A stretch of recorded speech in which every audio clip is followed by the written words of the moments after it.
Hello friends, मेरा नाम है रितिका। तो आज की इस क्लास में हम पढ़ने जा रहे हैं क्लास 9th का हिंदी का चैप्टर लहसा की ओर।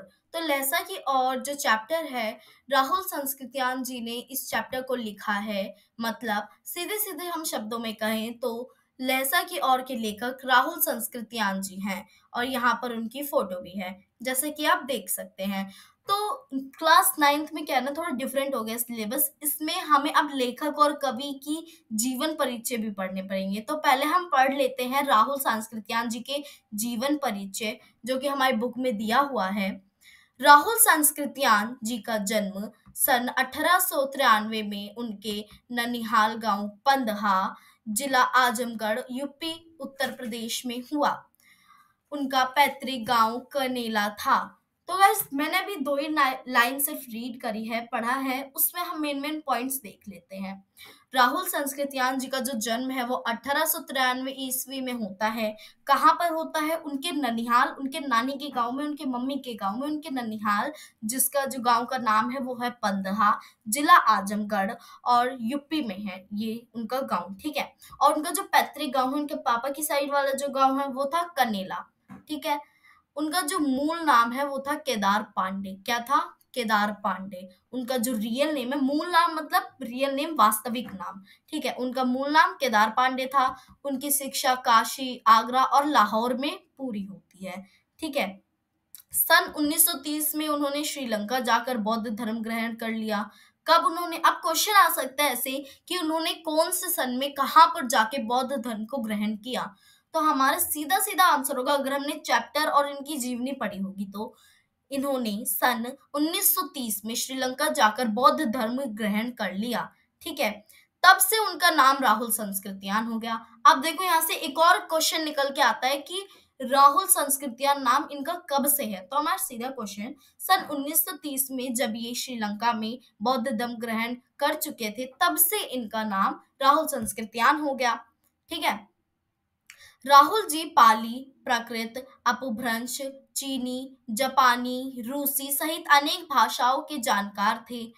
अब देखो, कुछ बच्चे हैं जिनको नाम नहीं याद होते, भाषाएं नहीं याद होंगी, बट टेंशन नहीं लेने की, मेरे पास कोडिंग है, ट्रिक से मैं आपको ये याद करवा दूंगी।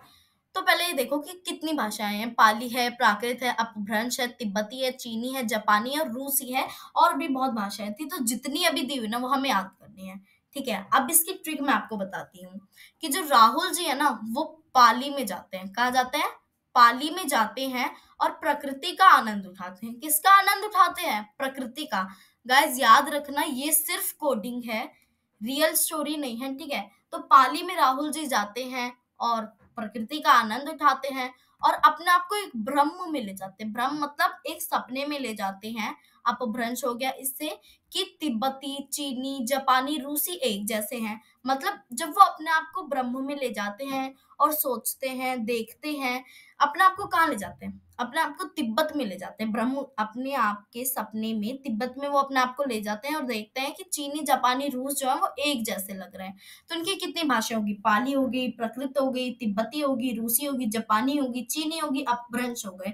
ठीक है। ये लैंग्वेज थी जो इनको आती थी, और भी आती थी, लेकिन अभी जितना बुक में है हम उतना याद कर लेते हैं। ठीक है। और उन्हें महापंडित भी कहा जाता था। क्या कहा जाता था? महापंडित भी। क्या कहा जाता था बच्चों? महापंडित भी उन्हें कहा जाता था। ठीक है।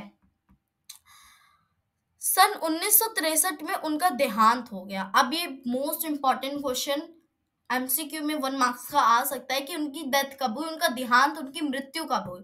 ठीक है। सन 1963 में उनकी डेथ हो गई, उनका देहांत हो गया। राहुल सांस्कृत्यान ने उपन्यास, कहानी, आत्मकथा, यात्रावृत्त, जीवनी, आलोचना, शोध आदि अनेक विधाओं में साहित्य सृजन किया। मतलब इन सब में इन्होंने अपना पार्टिसिपेशन किया। बट इतना ही नहीं, उनके अनेक ग्रंथ, उन्होंने बहुत सारे ग्रंथ को हिंदी में ट्रांसलेट किया। मतलब वो दूसरे लैंग्वेज के ग्रंथ थे, उन्होंने हिंदी में ट्रांसलेट करके लिखा। ठीक है। मेरी जीवन यात्रा, 6 भाग, दर्शन दिग्दर्शन, 22वीं सदी, वोल्गा से गंगा, भागो नहीं दुनिया को बदलो, दिमागी गुलामी, घुमक्कड़ शास्त्र उनकी प्रमुख की कृतियां हैं। तो गाइस, ये एक क्वेश्चन मतलब इम्पोर्टेंट है, बहुत ज्यादा आपको याद करने की जरूरत है कि इन क्वेश्चन आ सकते हैं, उनकी प्रमुख कृतियों के नाम बताइए। ठीक है, उनकी प्रमुख कृतियों के नाम बताइए। तो बुक में दिए हुए हमारी मेरा जीवन यात्रा, जो कि 6 भागों में विस्तृत है, बटी हुई है। ठीक है, दर्शन दिग्दर्शन, 22वीं सदी, वोल्गा से गंगा, भागो नहीं दुनिया को बदलो, दिमागी गुलामी, घुमक्कड़ शास्त्र, ये सब क्या है, इनकी प्रमुख कृतियां हैं। और भी है इनकी कृतियां, बट इनकी जो मेन मेन प्रमुख कृतियां हैं वो इसमें बुक में हमारी बताई गई है। ठीक है, तो इसको भी मैं आपको कोडिंग बता ही देती हूँ, याद तो होगा नहीं वैसे भी आपको। ठीक है, तो उसकी कोडिंग बनाना, ये रियल स्टोरी नहीं है, सिर्फ कोडिंग है दिमाग में याद करने के लिए इन सभी इनकी मेन मेन कृतियों को। ठीक है, तो सोच लो, मेरी जीवन यात्रा 6 भाग। तो जो राहुल संस्कृत्यान है ना, वो अपने जीवन में 6 बार यात्रा पे गए। कितनी बार यात्रा पे गए? 6 बार गए। कब? अपने जीवन में वो, मतलब अपने जीवन में कुल टोटल बार 6 यात्रा पर गए, 6 बार यात्रा पर गए। रियल नहीं, स्टोरी है, कोडिंग है, माइंड में इन सभी कृतियों को याद करने की अभी लास्ट टाइम बता रही हूँ, ध्यान दे लेना। ठीक है, क्यों वो यात्रा पे गए? ताकि उन्हें भगवान का दर्शन हो सके। वो बड़े ही पूजा पाठ वाले व्यक्ति थे। ठीक है, तो वो भगवान के दर्शन करने के लिए अपने जीवन में 6 बार यात्रा पर जाते हैं। ठीक है, और जब वो 22 साल के होते हैं, कब होते हैं? 22 साल के जब वो होते हैं, तब वो गंगा नदी में जाके डुबकी लगाते हैं। तब उन्हें ख्याल आता है कि मैं जो हूँ पूजा पाठ में करने में लगा हूँ, मुझे दुनिया को भी बोलना चाहिए, ये सब करे, दुनिया को मुझे बदलना चाहिए, दुनिया को मुझे प्रेरणा देनी चाहिए। ठीक है, तो दुनिया को बदलते बदलते ना भाई उनका भेजा फ्राई हो गया, दिमाग खराब हो गया। ठीक है, तो उन्होंने क्या कर दिया, भगवान की दोबारा से गुलामी चालू कर दी, मतलब भगवान के दोबारा से पूजा पाठ में वो लग गए हैं। ठीक है, और घूमते घूमते जब भाई उन्होंने 6 बार इतना घूमा, दुनिया को सुधारने में लगे, उनका दिमाग खराब हुआ। तब उनका जब दिमाग खराब हुआ, तब ठीक है उन्होंने शास्त्र लिख डाले। क्या लिख डाले? शास्त्र लिख डाले, पढ़ डाले। तब भी उन्हें भगवान की प्राप्ति नहीं है। तब गुस्सा करके वो घूमने लगे पागलों की तरह। ये थी हमारी कोडिंग। ठीक है, जानती हूँ थोड़ा स्टोरी की तरह है, स्टोरी की तरह याद रखोगे तो ही इजी होगा। ठीक है, साहित्य के अलावा दर्शन, राजनीति, धर्म, इतिहास, विज्ञान आदि विभिन्न विषयों पर राहुल जी द्वारा रचित पुस्तकों की संख्या लगभग 150 है। कितनी है? 150। अब देखो, इन्होंने सिर्फ और सिर्फ साहित्य नहीं, बल्कि दर्शन, राजनीति, धर्म, इतिहास, विज्ञान आदि पर भी चर्चा की, आदि विषयों पर भी अपने मन की बात लिखी, बुक्स लिखी, किताबें लिखी, और उन किताबों की जो संख्या है वो लगभग 150 है। अप्रोक्सीमेट है, पूरा एक्यूरेट नहीं है। ठीक है, राहुल जी ने बहुत सी लुप्तप्राय सामग्री का उद्धार कर अत्यंत महत्वपूर्ण कार्य किया है। ये कह रहे हैं कि राहुल जी जो है, राहुल सांस्कृत्यान जी जो है, इन्होंने बहुत मतलब अत्यंत महत्वपूर्ण कार्य किए हैं, काम किए हैं। तो देख लेते हैं आगे क्या लिखा हुआ है। यात्रावृत्त लेखन में राहुल जी का स्थान अन्यतम है। उन्होंने घुमक्कड़ी शास्त्र रचा और उससे होने वाले लाभों का विस्तार से वर्णन करते हुए मंजिल के स्थान पर यात्रा को ही घुमक्कड़ का उद्देश्य बताया। वो जब उन्होंने घुमक्कड़ी का शास्त्र लिखा है, रचा है, जो लिखा है, उससे होने वाले, लिखने से जो उनको लाभ हुए हैं, उसको भी उन्होंने विस्तार से वर्णन करते हुए लिखा है कि जो मंजिल के स्थान पर जो यात्रा है, उसी को ही उन्होंने घुमक्कड़ का उद्देश्य बताया है। घुमक्कड़ी से मनोरंजन, ज्ञानवर्धन एवं अज्ञात स्थलों की जानकारी के साथ साथ भाषा एवं संस्कृति का भी आदान प्रदान होता है। अब एक क्वेश्चन आ सकता है कि घुमक्कड़ी से किन किन का आदान प्रदान हो सकता है? तब आप कहेंगे घुमक्कड़ी से मनोरंजन, ज्ञानवर्धन एवं अज्ञात स्थलों की जानकारी के साथ साथ भाषा एवं संस्कृति का भी आदान प्रदान होता है। ठीक है, ये आपका आंसर हो जाएगा। राहुल जी ने विभिन्न स्थानों के भौगोलिक वर्णन के अतिरिक्त वहां के जनजीवन की सुंदर झांकी प्रस्तुत की है। तो ये क्या कहते थे ना, मतलब जहां भी घूमने जाते थे राहुल जी अपनी लाइफ में, उसको अपनी किताब में लिखते थे। ठीक है, अब देख लेते हैं संकलित अंश राहुल जी की प्रथम तिब्बत यात्रा से लिया गया है। उन्होंने जो कि सन 1929 से 30 में नेपाल के रास्ते की थी।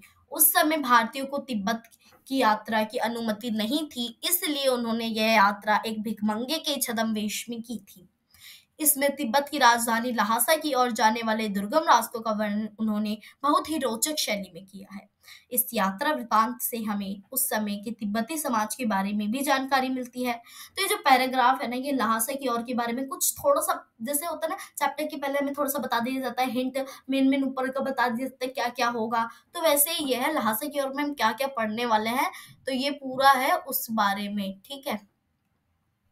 तो देखो, संकलित अंश राहुल जी की प्रथम तिब्बत यात्रा से लिया गया है। मतलब जो ये अ,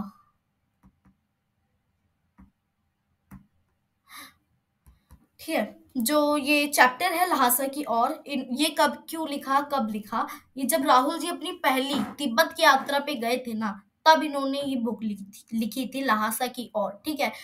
तो ये कब लिखी थी? टाइम पीरियड है 1929 से 1930 के बीच में, नेपाल के रास्ते में की थी। उस समय भारतीयों को तिब्बत यात्रा की अनुमति नहीं थी।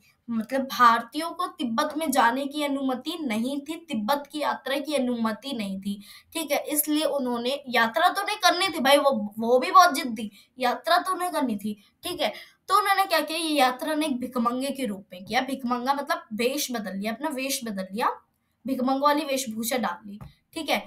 इसमें जो तिब्बत की राजधानी ल्हासा की ओर है, इसमें जो ल्हासा की ओर है, ल्हासा क्या है भाई? ल्हासा क्या है? तिब्बत की राजधानी है भाई ल्हासा। क्या है? तिब्बत की राजधानी है ल्हासा। क्या है? तिब्बत की राजधानी है ल्हासा, ठीक है? ल्हासा की ओर जाने वाले दुर्गम रास्तों का वर्णन उन्होंने बहुत ही रोचक शैली में किया है।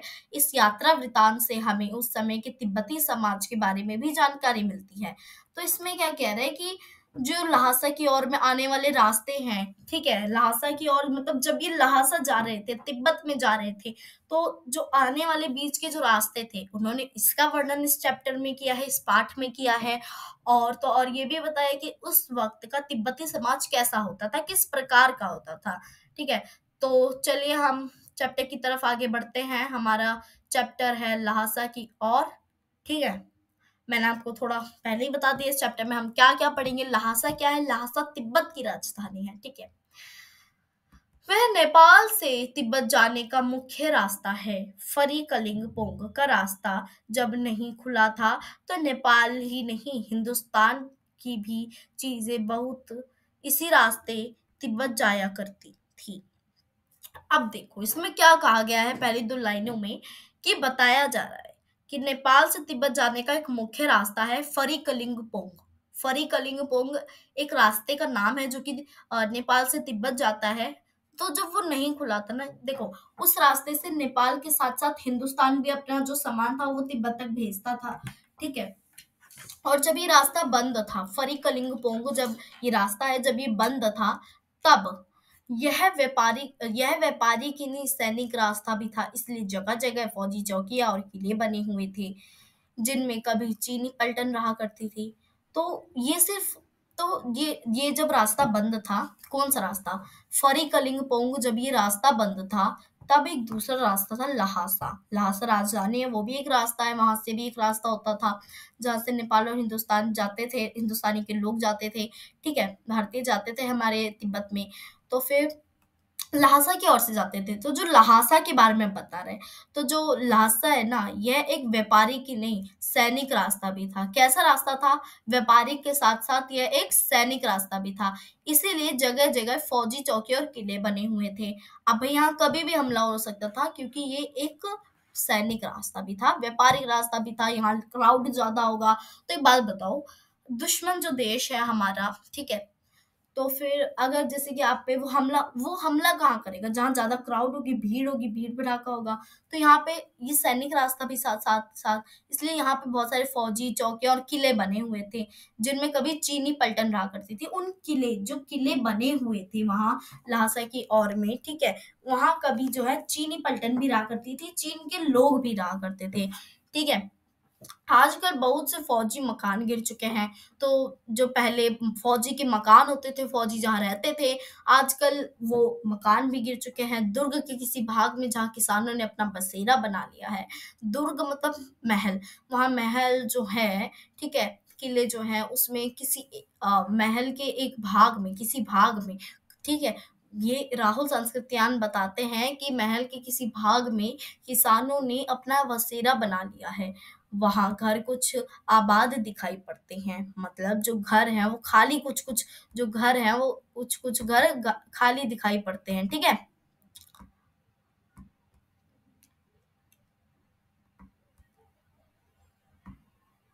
ठीक है।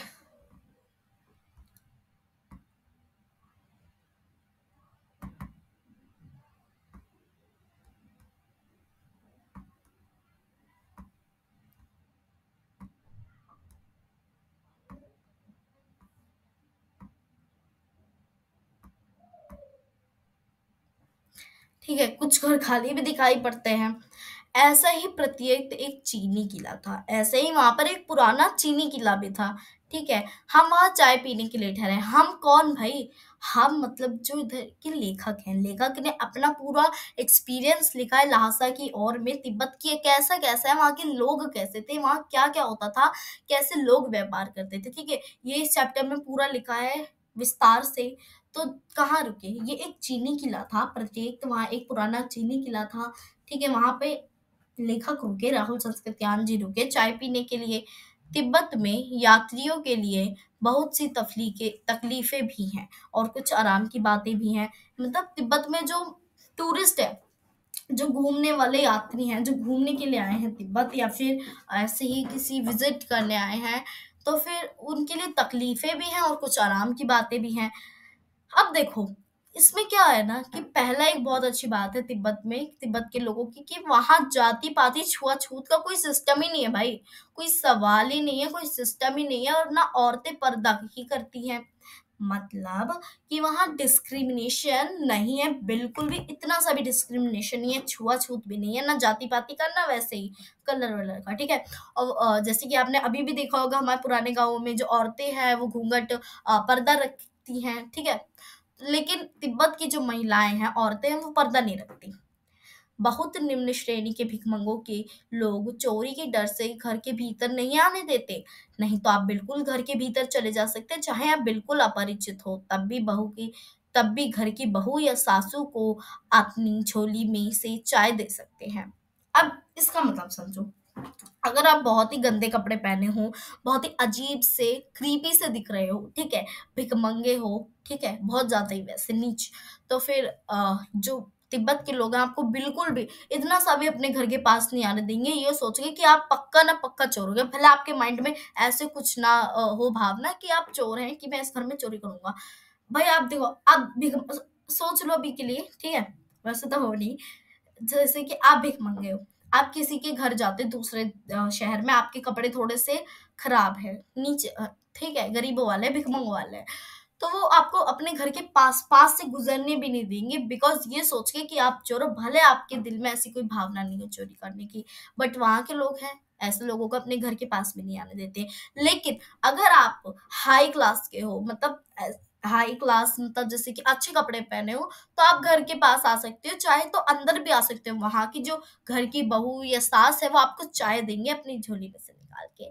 अब मैंने अभी 2 लाइन पहले पीछे कुछ कहा था कि यहाँ जाति पाति छुआछूत का कोई सवाल ही नहीं है। और फिर अब लोग आप लोग कहेंगे अब कि या आपने तो पहले कहा कि जाति पाति का कुछ है ही नहीं, फिर आप कहते हो कि गरीबों को अपने घर के पास भी नहीं देंगे। भाई रुको जरा, सब्र करो, मैं भी समझा रही हूँ। ठीक है। जाति पाति का छुआछूत का कोई सिस्टम नहीं, बट वो लोग इस डर से नहीं आने देते थे क्योंकि वो चोरी कर लेगा। क्या ऐसे अगर कोई चोर आपके घर से जा रहा है, अगर सच में रियलिटी में वो चोर है और आपको पता है कि हाँ वो चोर है, क्या आप उसे घर में बुलाओगे, चाय पिलाओगे? नहीं ना। तो वहां भी यही सिस्टम था। ठीक है। वह आपके लिए उसे पका देगी। अगर आप अपनी झोली में से चाय का सामान निकाल के दोगे तो वो उनकी जो बहू या सास है वो आपको पका के दे देगी कि आप पी लो। ठीक है। वहां तिब्बत की चाय बहुत ही अलग होती है। ठीक है बच्चों। तो मक्खन और सोडा नमक दे दीजिए, वह चाय चौड़ी में कूट कर उसे दूध वाली चाय के रंग की बना के मिट्टी के टोटीदार बर्तन खोटी में रख के आपको दे देगी। ठीक है। तो वो बता रहे हैं कि अगर आप अपनी झोली में से सामान निकाल के दोगे चाय का कि बना दीजिए, तो वो दे देंगे। लेकिन ठीक है, वहाँ की चाय थोड़ी अलग प्रकार की होती थी। वहाँ की चाय में मक्खन और सोडा नमक भी डाला जाता था। भाई तिब्बत है, हर मतलब अलग अलग कंट्री का अलग अलग कल्चरल होता है, ठीक है, कल्चर होता है, तो फिर वहाँ का भी अलग ही कल्चर था, अलग ही रिलीजन था। तो फिर वहाँ उधर की चाय में मक्खन और सोडा नमक भी डाला जाता था। तो फिर जो लेखक है वो कहते हैं कि अगर आप अपनी झोली में से सामान निकाल के दोगे तो वो आपके लिए पका भी देगी। अगर आपको विश्वास नहीं होता कि यार कहीं ये हमारा सामान रख ना लिया था, तो फिर आप खुद जाके बनाकर पी सकते हो बैठ के, बल्कि उनके वहाँ इतनी फ्रीडम दी जाती है टूरिस्ट को, गेस्ट को, ठीक है। ठीक है, तो फिर और वो आपको किसमें देगी? मिट्टी के टोटीदार बर्तन में, जिसे खोटी बोला जाता है। तो ये 1 मार्क्स का यहाँ भी क्वेश्चन रेडी होता है कि मिट्टी के टोटीदार बर्तन को क्या कहा जाता है? खोटी कहा जाता है। यदि बैठक की जगह चूल्हे से दूर है तो आपको डर है कि सारा मक्खन आपकी चाय में नहीं पड़ेगा, तो आप खुद जाकर चौड़ी में चाय मत कर ला सकते हैं। जब मैंने अभी पहले ये लाइन कही थी कि अगर आपको डर है कि मेरे में मतलब पूरा मक्खन या पूरा सोडा नमक मेरी चाय में नहीं डलेगा, वो लोग आधा रख लेंगे, तो आप खुद बनाकर पी सकते हो, वहाँ इतनी फ्रीडम है, ठीक है। प्रत्येक चीनी किले से जब हम चलने लगे तो एक आदमी राहदारी मांगने आया। जब उस पुराने चीनी किले मतलब वहां चीन के लोग पहले रहते थे, जब जाने लगे चाय पीकर तब वहां एक जब हम जाने लगे तो हमें एक आदमी ने रोका और हमसे राहदारी मांगने लगा, मतलब एक टाइप का टैक्सी मान लो आप, ठीक है, टूरिस्ट से वो लेता था। तो उसने लेखक से भी मांगा, हमने वह दोनों चिट्ठी उसे दे दी, मतलब उन्होंने राहदारी उन्हें जो मांगी उन्होंने दे दी। शायद उसी दिन हम थोंगला के पहले के आखिरी गांव में पहुंच गए। अब तिब्बत में थोंगला का एक आखिरी गांव था, वो उसी दिन वहां पर पहुंच गए। यहाँ भी सुमति के जान पहचान के आदमी थे और भिखमंगे थे रहते भी ठहरने के लिए अच्छी जगह मिली। अब देखो इस लाइन का मतलब क्या है? सुमति कौन है? सुमति उनका फ्रेंड है जो कि उनके साथ तिब्बत आया था, ठीक है। सुमति के यहाँ जान पहचान के आदमी थे, इसीलिए उन्होंने देखो लेखक सुमति तो अच्छे कपड़े पहना था, उसे तो पहचान गए सब, लेकिन लेखक को कौन पहचानता? उसने तो भिखमंगो वाली वेशभूषा धारण कर रखी थी, ठीक है। तो इसीलिए उन्होंने तो फिर सुमति की वजह से उनको भी रहने की जगह मिल गई, भले वो भिखमंगे की वेशभूषा में थे, ठीक है। 5 साल बाद हम इसी रास्ते लौटे थे और भिखमंगे नहीं, एक भद्र यात्री के वेश में घोड़े पर सवार होकर आए थे। किंतु उस वक्त किसी ने हमें रहने के लिए जगह नहीं दी और हम गांव के एक सबसे गरीब झोपड़े में ठहरे थे। अब देखो ये क्या कह रहा है? ये कह रहे हैं कि 5 साल बाद, जो अभी ये घटना मैंने आपको पूरा बताया, घटना की क्या क्या हुई, क्या क्या एक्सपीरियंस रहे, उसके 5 साल बाद दोबारा लेखक सुमति के साथ आते हैं तिब्बत, ठीक है। लेकिन इस बार, पिछली बार तो वो भिखमंगे के वेश में आए थे, भिखमंगो वाले कपड़े पहन कर आए थे, भिखमंगो वाला रहन सहन करा था उन्होंने। लेकिन इस बार वो एकदम भद्र यात्री, मतलब एकदम मस्त, एकदम हाई क्लास क्वालिटी के कपड़े पहन के आए थे और तो और घोड़े पर सवार होकर आए थे।